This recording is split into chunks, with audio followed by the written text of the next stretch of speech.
नमस्कारः, स्वागत है आपका आज की इस वीडियो में, जिसमें हम जानेंगे कक्षा 7 की संस्कृत पाठ्यपुस्तक रुचिरा द्वितीयो भागः का त्रयोदश पाठ अमृतम संस्कृतम। इस पाठ में संस्कृत भाषा का महत्व, उसकी विशेषताएं, उसमें निहित ग्रंथों के बारे में बताया गया है। इस पाठ को आप संस्कृत भाषा का महत्व एक निबंध के रूप में भी देख सकते हैं। तो आइए शुरू करते हैं पाठ और देखते हैं इसका हिंदी अनुवाद और अभ्यास प्रश्न। विश्वस्य उपलब्धासु भाषासु संस्कृत भाषा प्राचीनतमा भाषा अस्ति।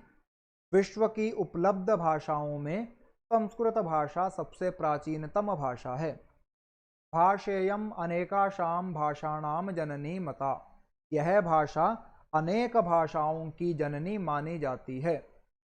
प्राचीनयोः ज्ञान विज्ञानयोः निधिः अस्याम सुरक्षितः। प्राचीन ज्ञान विज्ञान की निधि इसी में सुरक्षित है। संस्कृतस्य महत्व विषये केनापि कथितम्। संस्कृत के महत्व के बारे में किसी ने कहा है। भारतस्य प्रतिष्ठे द्वे संस्कृतम संस्कृतिस्तथा। भारत की दो प्रतिष्ठाएं हैं, संस्कृत और संस्कृति, यानी संस्कृत भाषा और भारत की संस्कृति। इयं भाषा अतीव वैज्ञानिकी। यह भाषा वैज्ञानिकी है। केचन कथयन्ति यत् संस्कृतमेव संगणकस्य कृते सर्वोत्तमा भाषा। कुछ कहते हैं कि संस्कृत ही संगणक यानी कंप्यूटर के लिए सर्वोत्तम, सबसे अच्छी भाषा है। अस्याः वाङ्मयम्, इसका साहित्य, वेदैः पुराणैः नीतिशास्त्रैः चिकित्साशास्त्रादिभिश्च समृद्धमस्ति। वेदों, पुराणों, नीति शास्त्रों, चिकित्सा शास्त्र आदि से समृद्ध है, परिपूर्ण है। कालिदासादीनाम विश्व कविनाम काव्य सौंदर्यम अनुपमम। कालिदास आदि विश्व कवियों का काव्य सौंदर्य अतुलनीय है, जिसकी तुलना नहीं की जा सकती, बराबरी नहीं की जा सकती। कौटिल्य रचितम अर्थशास्त्रम जगति प्रसिद्धमस्ति। कौटिल्य चाणक्य द्वारा रचित अर्थशास्त्र संसार में प्रसिद्ध है। गणित शास्त्रे शून्यस्य प्रतिपादनम सर्वप्रथमम आर्यभटः अकरोत्। गणित शास्त्र में शून्य का प्रयोग सर्वप्रथम आर्यभट्ट ने किया। चिकित्सा शास्त्रे चरक सुश्रुतयोः योगदानम विश्व प्रसिद्धम। चिकित्सा शास्त्र में चरक और सुश्रुत का योगदान विश्व विख्यात है।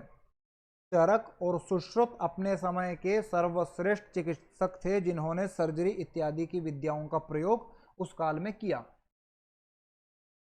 संस्कृते यानी अन्यानि शास्त्राणि विद्यन्ते। संस्कृत में जो अन्य शास्त्र विद्यमान हैं, तेषु वास्तुशास्त्रम, रसायन शास्त्रम, खगोल विज्ञानम, ज्योतिष शास्त्रम, विमान शास्त्रम इत्यादीनि उल्लेखनीयानि। उनमें वास्तुशास्त्र, रसायन शास्त्र, खगोल विज्ञान, ज्योतिष शास्त्र, विमान शास्त्र इत्यादि उल्लेखनीय हैं। संस्कृते विद्यमानाः सूक्तयः अभ्युदयाय प्रेरयन्ति। संस्कृत में विद्यमान सूक्तियां उन्नति के लिए प्रेरित करती हैं, आध्यात्मिक उन्नति के लिए भी और भौतिक उन्नति के लिए भी। यथा सत्यमेव जयते, जैसे सत्य की ही विजय होती है। वसुधैव कुटुंबकम, पृथ्वी ही परिवार है, वसुधा ही परिवार है। विद्यामृतम अश्नुते, विद्या से अमरत्व की प्राप्ति होती है। योगः कर्मसु कौशलम, कर्मों में निपुणता ही योग है। इत्यादयः इत्यादि। सर्वभूतेषु आत्मवत व्यवहारं कर्तुम संस्कृत भाषा सम्यक शिक्षयति। सभी के साथ आत्मवत, अपने समान व्यवहार करना संस्कृत भाषा अच्छे से सिखाती है। यानी जैसा व्यवहार हम अपने लिए चाहते हैं, वैसा ही व्यवहार हमें दूसरों के लिए भी करना चाहिए। और ये बात बड़े सरल तरीके से, कहानियों के माध्यम से, नीति श्लोकों के माध्यम से संस्कृत भाषा सभी को सिखाती है। केचन कथयन्ति यत्, कुछ कहते हैं कि संस्कृत भाषायाम केवलम धार्मिकम साहित्यम वर्तते। संस्कृत भाषा में केवल धार्मिक साहित्य है। ऐसा धारणा समीचीना नास्ति, यह धारणा, यह सोच, यह विचार ठीक नहीं है। संस्कृत ग्रंथेषु मानव जीवनाय विविधाः विषयाः समाविष्टाः सन्ति। संस्कृत ग्रंथों में मानव जीवन के अनेक विषयों का समावेश है। महापुरुषाणां मतिः, उत्तम जनानां धृतिः, सामान्य जनानां जीवन पद्धतिः च वर्णिताः सन्ति। महापुरुषों की बुद्धि, सज्जनों का धैर्य और सामान्य जनों की जीवन पद्धति का वर्णन है। अतः अस्माभिः संस्कृतम अवश्यमेव पठनीयम, इसलिए हम सबको संस्कृत अवश्य पढ़नी चाहिए। तेन मनुष्यस्य समाजस्य च परिष्कारः भवेत्, जिससे मनुष्य का और समाज का परिष्कार हो, शुद्धि हो, उसके दोष दूर हों। उक्तंच, कहा भी गया है, अमृतम संस्कृतम मित्र सरसम सरलम वचः, भाषासु महनीयम यद ज्ञान विज्ञान पोषकम। क्या कहते हैं? हे मित्र, अमृतम संस्कृतम, संस्कृत अमृत के समान है। सरलम सरसम वचः, सरल और सरस वाणी है। भाषासु महनीयम, भाषाओं में सम्मान के योग्य है, श्रेष्ठ भाषा है। और क्या है? ज्ञान विज्ञान पोषकम, और ज्ञान और विज्ञान का पोषण करने वाली भाषा है। तो ये था इस पाठ का हिंदी अनुवाद, जिसमें संस्कृत भाषा का सामान्य परिचय, उसके ग्रंथों के बारे में बताया गया है, सूक्तियों के बारे में बताया गया है। आइए देखते हैं इस पाठ का अभ्यास, और उससे पहले शब्दार्थ। भाषेयम, यह भाषा, मता, मानी गई है, निधि ही, खजाना, विचार्य, विचार करके, वाङ्मयम, वाङ्मय साहित्य, अनुपमम, अनुपमम जिसकी उपमा न हो सके, जिसकी तुलना न हो सके, बराबरी न हो सके, जगति, संसार में, रासायन शास्त्रम, रासायन शास्त्र, केमिस्ट्री, खगोल विज्ञानम, अंतरिक्ष विज्ञान, एस्ट्रोनॉमी, धृति ही, धैर्य, पोषकम, समर्थक। चलिए पहला प्रश्न, उच्चारणम कुरुता। नीचे दिए हुए शब्दों को ध्यान से देखना है, पदों को, और उनका उच्चारण करने का प्रयास करना है। उपलब्धासु, उपलब्धासु, चिकित्साशास्त्रम, चिकित्साशास्त्रम, भूगोलशास्त्रम, भूगोलशास्त्रम, विद्यमानाः, विद्यमानाः, संगणकस्य, संगणकस्य, वैशिष्ट्यम, वैशिष्ट्यम, वाङ्मये, वाङ्मये, अर्थशास्त्रम, अर्थशास्त्रम। दूसरा प्रश्न देखते हैं। प्रश्नानाम एक पदेन उत्तराणि लिखत, एक पद में प्रश्नों के उत्तर लिखिए। का भाषा प्राचीनतमा, कौन सी भाषा सबसे प्राचीनतम है? कौन सी है? संस्कृत भाषा। शून्यस्य प्रतिपादनम कः अकरोत्, शून्य का प्रतिपादन किसने किया? प्रयोग सर्वप्रथम किसने किया? आर्यभटः। कौटिल्येन रचितम शास्त्रम किम, कौटिल्य द्वारा रचित शास्त्र कौन सा है? अर्थशास्त्रम। कस्याः भाषायाः काव्य सौंदर्यम अनुपमम, किस भाषा का काव्य सौंदर्य अनुपम है, अतुलनीय है? किस भाषा का है? संस्कृत भाषायाः। काः अभ्युदयाय प्रेरयन्ति, कौन उन्नति के लिए प्रेरित करती हैं, आगे बढ़ने के लिए प्रेरित करती हैं? कौन? संस्कृत सूक्तियां। तो कैसे लिखेंगे? संस्कृत सूक्तयः अभ्युदयाय प्रेरयन्ति। अगला प्रश्न देखेंगे। प्रश्नानाम उत्तराणि एक वाक्येन लिखत, अब वाक्य में हमने उत्तर लिखने हैं। संगणकस्य कृते सर्वोत्तमा भाषा का, संगणक यानी कंप्यूटर के लिए सबसे उत्तम भाषा कौन सी है? संस्कृत भाषा। संस्कृत भाषा संगणकस्य कृते सर्वोत्तमा भाषा। संस्कृतस्य वाङ्मयं कैः समृद्धमस्ति, संस्कृत का वाङ्मय किनके द्वारा समृद्ध है, भरा पड़ा है? इनके द्वारा है। संस्कृतस्य वाङ्मयं वेदैः पुराणैः नीतिशास्त्रैः चिकित्सा शास्त्रादिभिश्च समृद्धम अस्ति। आप इसे सरल करके अपने अनुसार भी लिख सकते हैं। संस्कृतम किम शिक्षयति, संस्कृत क्या शिक्षा देती है। संस्कृतम सर्वभूतेषु आत्मवत व्यवहारम कर्तुम शिक्षयति, सभी में आत्मवत अपने समान व्यवहार करने की शिक्षा देती है। अस्माभि संस्कृतम किमर्थम पठनीयम, हम सबको संस्कृत क्यों पढ़नी चाहिए, क्यों पढ़नी चाहिए। अस्माभि संस्कृतम पठनीयम येन मनुष्यस्य समाजस्य च परिष्कारः भवेत्, जिससे मनुष्य का और समाज का परिष्कार हो, शोधन हो, उसके दोष उसकी बुराइयां दूर हों, इसलिए हमें संस्कृत पढ़नी चाहिए। अगला प्रश्न, इकारांत स्त्रीलिंग शब्द रूपम अधिकृत्य रिक्त स्थानानि पूरयत। इकारांत स्त्रीलिंग शब्दों के रूपों के आधार पर हमने रिक्त स्थानों को पूरा करना है। यहाँ पर पहली पंक्ति में उदाहरण दिया है और दूसरी पंक्ति में उसी के अनुसार हमने रूप बनाकर रिक्त स्थानों को पूरा करना है। जैसे गति से प्रथमा विभक्ति में क्या दिया है, गति ही, गति गतयः, और मति से हमने बनाना है मति ही, मति मतयः। द्वितीय विभक्ति में बुद्धिम, बुद्धि, बुद्धि, और प्रीति से क्या बनेगा, प्रीतिम, प्रीति, प्रीति। तृतीय विभक्ति में नीत्या, नीतिभ्याम, नीतिभिः, और शांति से क्या बनेगा, शांत्या, शांतिभ्याम, शांतिभिः।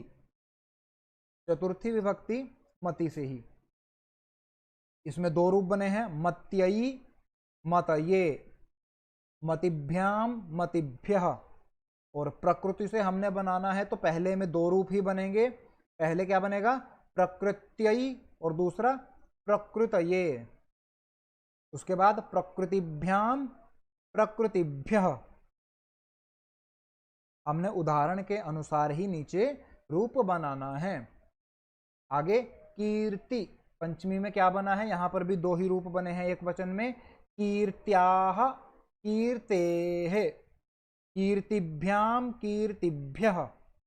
तो गीति से हमने रूप बनाना है, क्या बनेगा, गीत्याः, गीतेः, गीतिभ्याम, गीतिभ्यः। षष्ठी विभक्ति सूक्ति, सूक्तेः, सूक्त्याः, सूक्त्योः, सूक्तीनाम। तो क्या बनेगा, कृति से कृतेः, कृत्याः, ये एक वचन में हो गया, कृत्योः द्विवचन में हो गया, और कृतीनाम ये बहुवचन में हो गया। सप्तमी विभक्ति धृति शब्द दिया है, धृतौ, धृत्याम, ये एक वचन में बना, धृत्योः द्विवचन, और धृतिषु बहुवचन। अब भीति से हमने बनाना है, यहां पर एक रूप पहले ही बनाया हुआ है, भीतौ। दूसरा क्या बनेगा, भीत्याम, द्विवचन में भीत्योः, और बहुवचन में भीतिषु। संबोधन में मति ही दिया है, हे मते, हे मती, हे मतयः। इसका उदाहरण का प्रयोग हमने यहाँ नहीं करना है, लेकिन ऊपर दिए सभी शब्दों का प्रयोग हम यहाँ पर कर सकते हैं। तो इस तरह से आपने कोई भी एक रूप जो आपको सरल लगे वो याद कर लेना है, और जितनी पंक्तियां हमने यहाँ पर पढ़ी हैं इतने ही शब्द रूप आपके तैयार हो जाएंगे। चलिए अगला प्रश्न देखते हैं। रेखांकित पदानि अधिकृत्य प्रश्न निर्माणम कुरुत। मैं हर कक्षा में, हर वीडियो में यही बताता हूं कि प्रश्न निर्माण करने वाला जो प्रश्न है ये एक तरह से एक पदेन उत्तरत, इसका विपरीतार्थक है। वहां पर हमने एक पद में उत्तर देना है और यहाँ पर हमने उसी एक पद को बदलकर फिर से उसका प्रश्न बनाना है। तो चलिए देखते हैं। संस्कृते ज्ञान विज्ञानयोः निधि सुरक्षितोस्ति। निधि को रेखांकित किया है तो निधि पुल्लिंग शब्द है, एक वचन में प्रयोग हुआ है। तो इसका जब प्रश्न बनाएंगे तो हम किम का रूप प्रयोग करेंगे, पुल्लिंग में और एक वचन में। तो कैसे बनेगा, संस्कृते ज्ञान विज्ञानयोः कः सुरक्षितो अस्ति। निधि की जगह कः का प्रयोग हमने किया है। दूसरे में संस्कृतमेव संगणकस्य कृते सर्वोत्तमा भाषा। संगणक शब्द नपुंसक लिंग का है, लेकिन तृतीय विभक्ति के बाद से ये पुल्लिंगवत चलता है तो संगणकस्य, इसका प्रयोग जब हम किम शब्द रूप के साथ करेंगे तो रूप क्या बनेगा? संस्कृतमेव कस्य कृते सर्वोत्तमा भाषा। तीसरा, शल्य क्रियायाः वर्णनम संस्कृत साहित्य अस्ति। शल्य क्रिया का वर्णन जो है वो संस्कृत साहित्य में है। यहाँ पर संस्कृत साहित्य पूरा एक ही पद है और इसे ही हमने प्रश्नवाचक शब्द में बदलना है। तो कैसे लिखेंगे? शल्य क्रियायाः वर्णनम कस्मिन् अस्ति, किसमें है। और अंतिम चौथा, वरिष्ठान प्रति अस्माभिः प्रिय व्यवहर्तव्यम। वरिष्ठान, वरिष्ठ लोगों के प्रति, ज्येष्ठों के प्रति, बड़ों के प्रति, अस्माभिः हमारे द्वारा, प्रियम व्यवहर्तव्यम, प्रिय व्यवहार करना चाहिए। तो प्रश्न कैसे बनेगा? कान प्रति अस्माभिः प्रियम व्यवहर्तव्यम, किनके प्रति हमें प्रिय व्यवहार करना चाहिए। द्वितीय विभक्ति का बहुवचन लगा है। अगला प्रश्न, उदाहरणानुसारम पदानाम विभक्तिम वचनं च लिखत। उदाहरण अनुसार पदों की विभक्ति और उनका वचन बताना है। ये भी एक तरह से शब्द रूप का ही एक भाग है। जैसे संस्कृते है, यहाँ पर संस्कृति शब्द है, स्त्रीलिंग है, तो षष्ठी विभक्ति के एक वचन में संस्कृते है ऐसा रूप बनता है। गति ही सामान्य रूप है, तो प्रथमा विभक्ति के एक वचन में बनेगा। नीतिम, नीति द्वितीय विभक्ति एक वचन। सूक्तयः प्रथमा विभक्ति बहुवचनम। शांत्या तृतीय विभक्ति एक वचनम। प्रीत्ययी चतुर्थी विभक्ति एक वचनम। मतिषु सप्तमी विभक्ति बहुवचनम। आपने कुछ मूलभूत शब्द रूप याद कर लेने हैं, जैसे बालक का, बालिका का, नदी का, मति का। उसी के अनुरूप जो हैं वो अन्य शब्द चलते हैं। आपने कुछ आरंभिक 5 या 6 शब्द रूप कंठस्थ कर लिए, अच्छे से अभ्यास कर लिया, तो इस तरह का प्रश्न आप बड़े आराम से कर सकते हैं। अगला प्रश्न देखते हैं। यथा योग्यम संयोज्य लिखत, यानी कि सही मिलान हमने यहाँ पर करना है। हमने पाठ पढ़ा है तो यहाँ पर हमने वाक्यों को मिलाना है। कौटिल्येन, कौटिल्य के द्वारा, चाणक्य के द्वारा क्या हुआ था? अर्थशास्त्रम रचितम। चिकित्सा शास्त्रे, चिकित्सा शास्त्र में क्या है? तरक सुश्रुतयोः योगदानम। शून्यस्य आविष्कर्ता, शून्य का आविष्कार करने वाला कौन है? आर्यभट्टः। संस्कृतम, संस्कृत क्या है? ज्ञान विज्ञान पोषकम, ज्ञान और विज्ञान दोनों को पोषण देने वाली है, बढ़ावा देने वाली है। सूक्तयः, संस्कृत की सूक्तियां क्या करती हैं? अभ्युदयाय प्रेरयन्ति, अपने उत्थान के लिए, उन्नति के लिए प्रेरित करती हैं। ये था इस पाठ का 7वां और अंतिम प्रश्न। इसी के साथ यह पाठ यहाँ पर समाप्त होता है। आपने इस पाठ का अच्छे से अभ्यास करना है और इस पाठ में जैसा कि संस्कृत भाषा का महत्व बताया गया है उसे अच्छे से समझना है और उसके बारे में अपना और ज्ञानवर्धन करना है, उसके बारे में और जानकारी आपने लेनी है। तब तक के लिए धन्यवाद।